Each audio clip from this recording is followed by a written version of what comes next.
পূর্বপুরুষের উপরে মোহিনীর এত আক্রোশ কেন? মোহিনীর কি এই পরিবারের সাথে কোনো যোগ আছে? মোহিনীর এই উৎস খোঁজার জন্যই আমি কলকাতা গিয়েছিলাম। আর তুমি বিশ্বাস করবে না আমি কি জোগাড় করেছি। কি?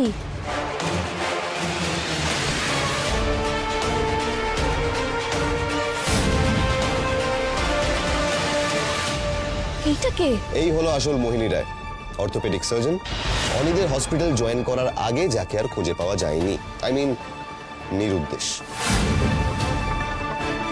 কি বলছেন কি আপনি? আমি হসপিটাল থেকে মোহিনী রায়ের বাড়ির ঠিকানা জোগাড় করে সেখানে গেছিলাম এবং সেখান থেকেই সবটা জানতে পারি। আর দেবী, আমি অনেস্টলি জানি না আসল মোহিনী রায় বেঁচে আছে কিনা। এই বাড়িতে ঢোকার জন্য ওই অশুভ শক্তি হয়তো তাকে শেষ করে দিয়েছে। কিন্তু এটা যদি আসল মোহিনী হয়, তাহলে আমাদের বাড়িতে যে মোহিনী আছে তার আসল পরিচয়টা কি? আমার মনে হয় এই মোহিনীর আসল পরিচয় ওই নাচমহলেই বন্দি আছে, যেটা খুঁজে বার করার জন্য আমাদেরকে আজ থেকে অনুসন্ধান করতে হবে দেবী। দেরি করলে কিন্তু চলবে না। কিসের অনুসন্ধান করতে চাইছিস তোরা? কিসের আবার অনুসন্ধান শুরু করবো আমরা? না না না না, তোরা দুজন মিলে কিছু একটা ঘোট পাকাচ্ছিস মনে হচ্ছে। হ্যারি, ব্যাপারটা কি বলতো? বেশ বুঝতে পারছি তোরা দুজন মিলে একটা গন্ডগোল পাকানোর প্ল্যান করছিস, কিন্তু আমাকে বলতে পারছিস না। ব্যাপারটা কি বলতো? কারণ সবটা শুনলে আপনি আমাদের কথা বিশ্বাস করবেন না। আগেও যতবার আপনাকে এই কথাগুলো বলার চেষ্টা করেছি, আপনি বিশ্বাসও করেননি, উল্টে আমার কথা উড়িয়ে দিয়েছেন। আর তাছাড়া তুই আমাদের মাঝখানে কথা কেন বলছিস বলতো? সময় হলে তো সবটাই জানতে পারবি। হ্যাঁ, আরে তোর আজকে কোনো কাজ বাজ নেই নাকি? হ্যাঁ দেবী, দেবী একটু নিচে এসো না। ও দেবী, শুনতে পাচ্ছ? গিন্নিমা আমাকে ডাকছে, অনেক কাজ আছে। হ্যাঁ হ্যাঁ হ্যাঁ বাবা, মণিমা আসছি। মণিমা আমাকেও ডাক। না, তোকে ডাকেনি, তোকে ডাকেনি। আশ্চর্য, এরা দুজন কি করছে আমাকে বলছে না কেন? রে, আবার কিছু না কিছু গন্ডগোল না পাকিয়ে দে। আগে রাজা বাবুর বাড়ির কাজ, তাই আমি খুব বাছাই করে করে শাড়ি এনেছি। যা শাড়ি আছে তা আপনাদের মনে ধরবেই। হ্যাঁ, এই শাড়িটা সত্যিই সুন্দর, আমাদের কলিকে খুব মানাবে, তাই না রে ছোট? দেখুন দেখুন গিন্নিমা, এর আঁচলের কাজটা দেখুন একবার, কত সুন্দর। হ্যাঁ হ্যাঁ, বেশ মানাবে। এটাও আপনি রেখে দিন গিন্নিমা। দিদিভাই, যাদের অনেক আছে এই বাছাই করাটা বোধহয় তাদেরই মানায়, মানে যাদের কিছুই নেই তাদের আবার বাছাই কি সেরকম?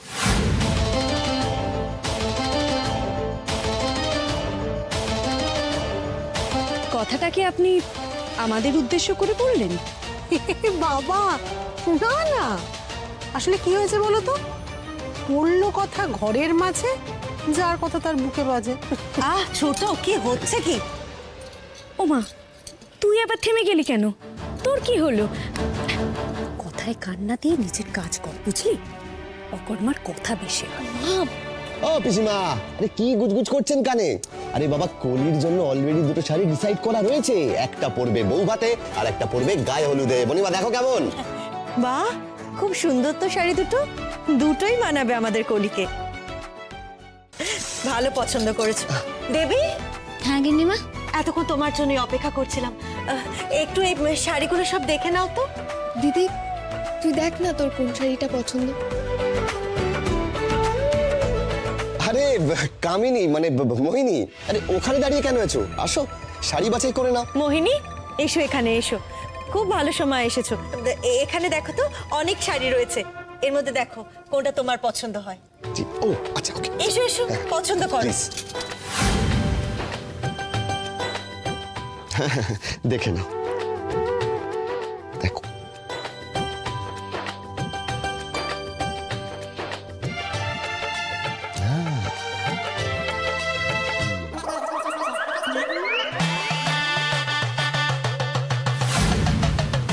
আরে বাবা, क्या बात! এইটা পড়লে তো তোমাকে বউ মনে হবে। আরে সিরিয়াসলি।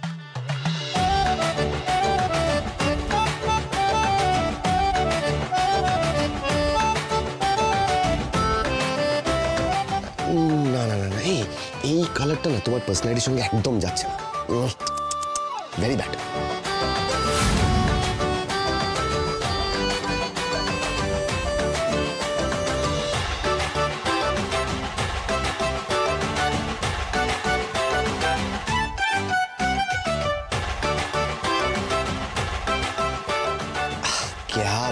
মোহিনী, এই শাড়িটা পরলে তোমাকে যা লাগবে না, একেবারে পুরোনো দিনের ডান্সারদের।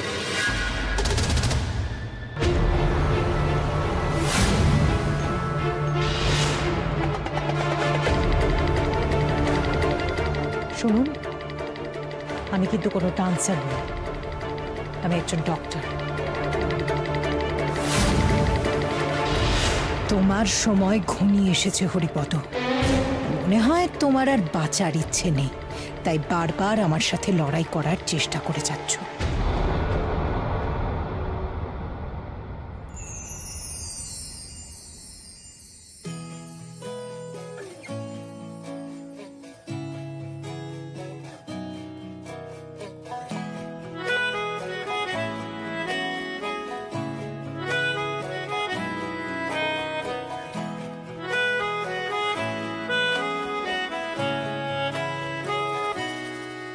তাকে অল্প কাছে ডাকছি আর আগলে আগলে রাখছি, তবু অল্পে হারাচ্ছে আবার। তাকে ছোঁবো ছোঁবো ভাবছি আর ছুঁয়ে পালাচ্ছি, ফের তাকে ছুঁতে যাচ্ছে আবার। অভিমান পিছু নাম, তাকে পিছু ফেরা, তার কানে না যায় পিছুড়া। আমার মুখ বুঝে তাকে ডাকছে আবার। তাকে অল্প কাছে ডাকছি আর আগলে আগলে রাখছি, তবু অল্পে হারাচ্ছে আবার।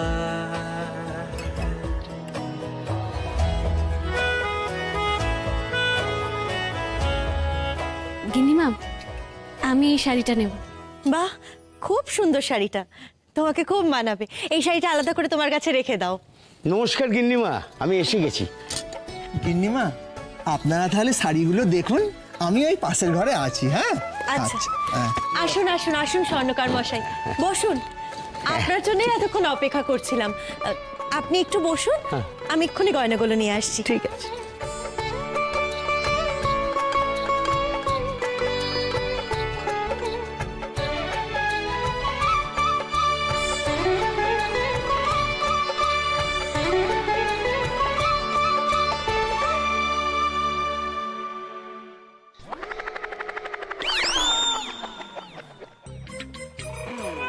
না, এখন আমার মনে হচ্ছে তুই ডাক্তার না হয়ে যদি ফ্যাশন ডিজাইনার হতিস, ব্যাপারটা বেশি ভালো হতো, তাই না?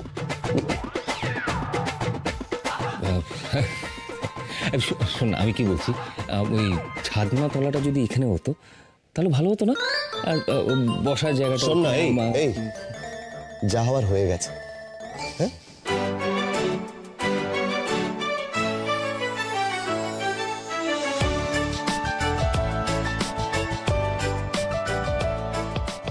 স্বর্ণকার মশাই, ও হলো কলি।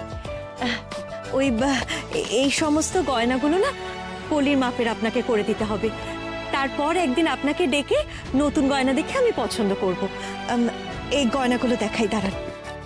এই যে এই দুটো ওর হাতের মাপের করে দিতে হবে। হ্যাঁ, এটাও ওর হাতের মাপের করে দিতে হবে।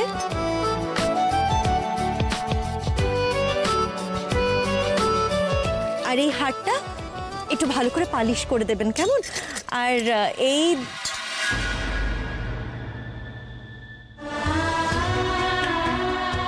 বালা দুটো তো দিদি ভাই, এই বালা দুটো দিদি যত্ন করে তুলে রেখেছিল।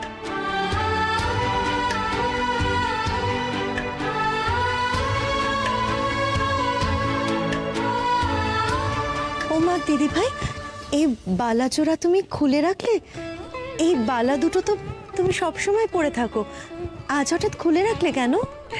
জানিস ছোট, এই বালা জোড়া আমাকে আমার শাশুড়ি মা দিয়েছিলেন। এই বাড়ির বড় বউদেরকে দেওয়া হয়।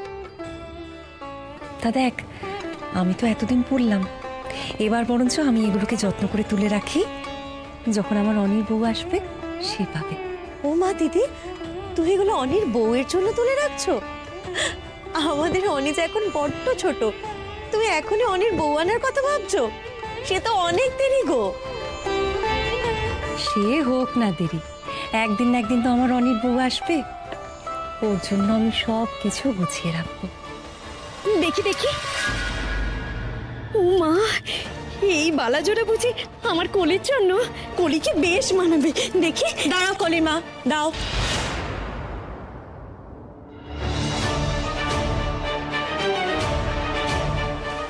এ দুটো কলির নয়, এই বালা দুটো অনির বউ।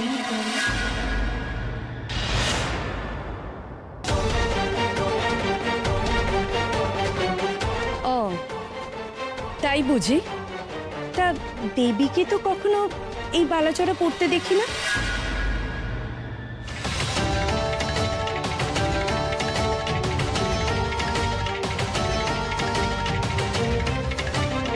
এ বিয়ে আমরা কেউ মানি না, আর এই মেয়েটাকে অনির বউ বলে আমি অন্তত স্বীকার করি না।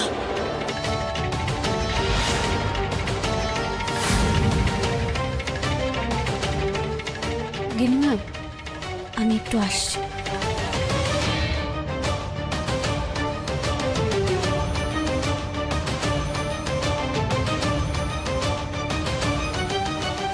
দেবীর নিশ্চয়ই খুব খারাপ লেগেছে।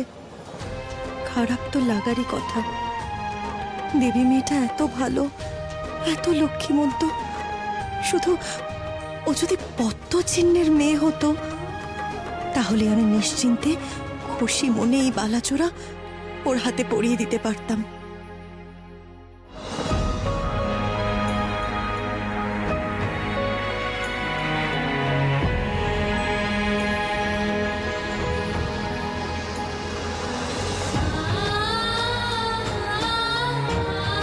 আমি জানি না কবে আমি এই বাড়ির যোগ্য হয়ে উঠতে পারব।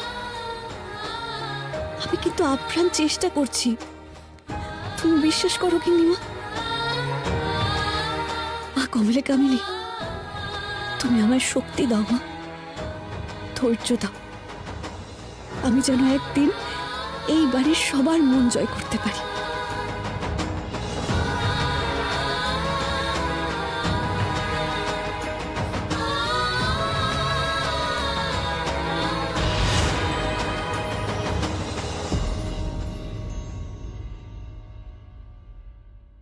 আপনি কিছু বলবেন? কিছু লাগবে আপনার?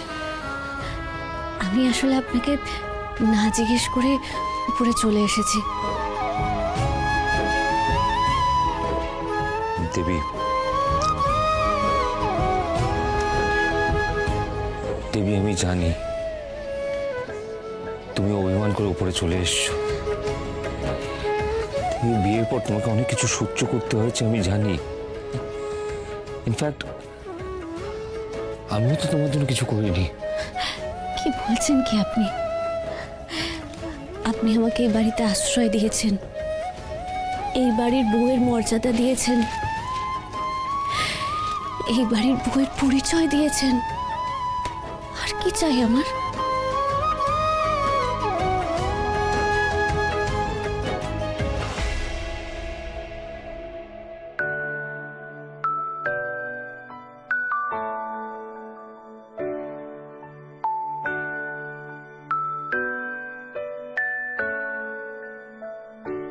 হতে পারে রোদ্দুর, হতে পারে বৃষ্টি, হতে পারে রাস্তা তোমার জন্যে, হতে পারে বদনাম, হতে পারে ডাকনাম, হতে পারে সত্যি তোমার জন্যে, হতে পারে গল্প তুমি কাছে টানলে, হতে পারে জানলা এ হাওয়া ও তোমার কারণে। শুধু তুমি চাও যদি সাজাবো আবার নদী, শুধু তুমি চাও যদি সাজাবো আবার নদী। এসেছি হাজার বারণে, শুধু তোমারই জন্যে। শুধু তুমি চাও যদি সাজাবো আবার নদী, শুধু তুমি চাও যদি সাজাবো আবার নদী। এসেছি হাজার বারণে, শুধু তোমারই জন্যে, শুধু তোমারই জন্যে, শুধু তোমারই জন্যে, শুধু তোমারই জন্যে। দেবী, দেবী একটু নিচে এসো না। ও দেবী, শুনতে পাচ্ছ? গিন্নিমা ডাকছেন, অনেক কাজ আছে, নিচে যেতে হবে। কিন্তু আমি কথা কেন কেন যে বারবার আমার সাথে এটাই হয়? কত কিছু বলার ছিল দেবীকে, নিজের মনের কথা বলতেই পারছি না। স্টুপিড।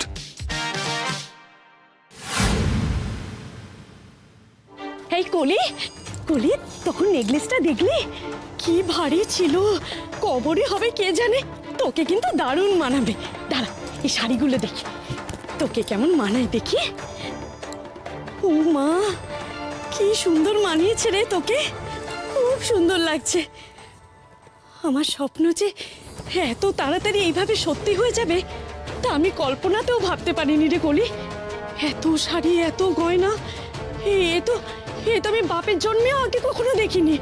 কলি, ও কলি, কলি, এই এত শাড়ি, এত গয়না, এই সব কিছু তুই পরে সেজে গুজে এই বাড়িতে তুই রাজত্ব করবি।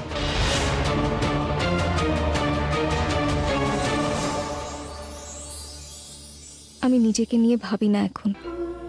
আমার আর এই জীবনে কিচ্ছু পাওয়ার নেই, কোনো কিচ্ছু পাওয়ার আশা নেই।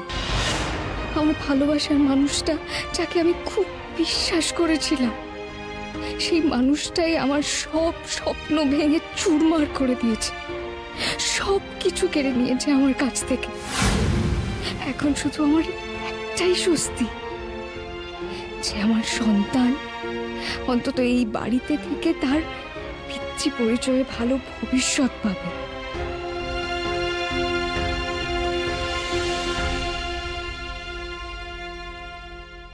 কলি, তুই আবার কি ভাবছিস? ওসব কথা ছাড় তো, আয় এদিকে আয়, বস এখানে। এই শাড়িটা দেখ, এটা কি সুন্দর তাই না? আর দেখে মনে হচ্ছে খুব দামি শাড়ি। কলি, কলি তোর যদি পছন্দ না হয় তাহলে এই শাড়িটা আমাকে দিস, কেমন? আমি পরবো। কি সুন্দর শাড়ি। মা শুধু শাড়ি গয়না এসব নিয়েই ভাবছে, একবারও আমার ভবিষ্যৎ নিয়ে ভাবছে না। এই মেয়েকে বিয়ে করে আমি আমার লাইফ বরবাদ করব না কিছুতেই। এই মেয়ের সঙ্গে বিয়ের হাত থেকে বাঁচার জন্য আমাকে কিছু একটা উপায় ভাবতে হবে, কিছু তো একটা করতেই হবে।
পথের কাঁটা হলে মরতে হবে, সাবধান, ফিরে যাও।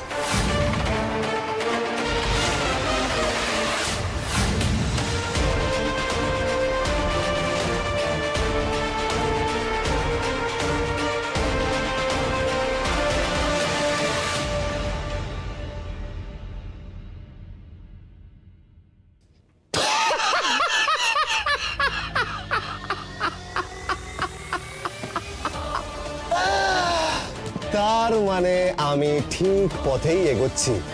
তুমি আমাকে ভয় দেখাচ্ছ মোহিনী, তুমি এখনো এই হ্যারিকে চিনেই উঠতে পারো না। যতক্ষণ না আমি তোমাকে এই বাড়ি থেকে বার করছি, আমি তো এখান থেকে এক পাও নড়ব না। আজ রাতেই তোমার অতীতের গল্প কিছু না কিছু হলেও ডেফিনেটলি খুঁজে পাবো।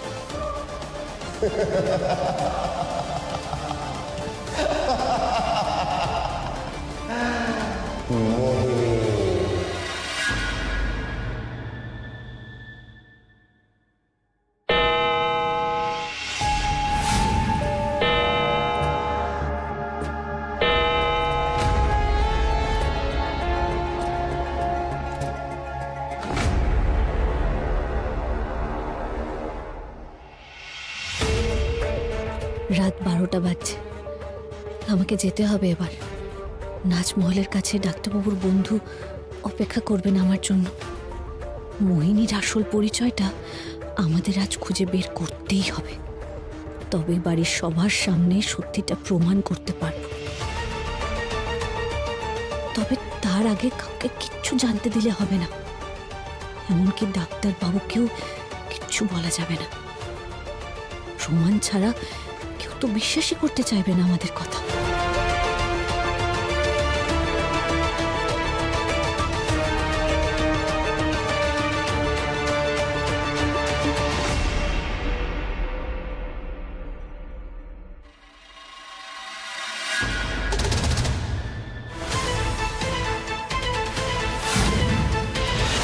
ঠিক এই ভয়টাই করছিলাম, নিশ্চয়ই ডাক্তারবাবু জেগে গেছেন, এক্ষুনি ধরা পড়ে যাবো আমি।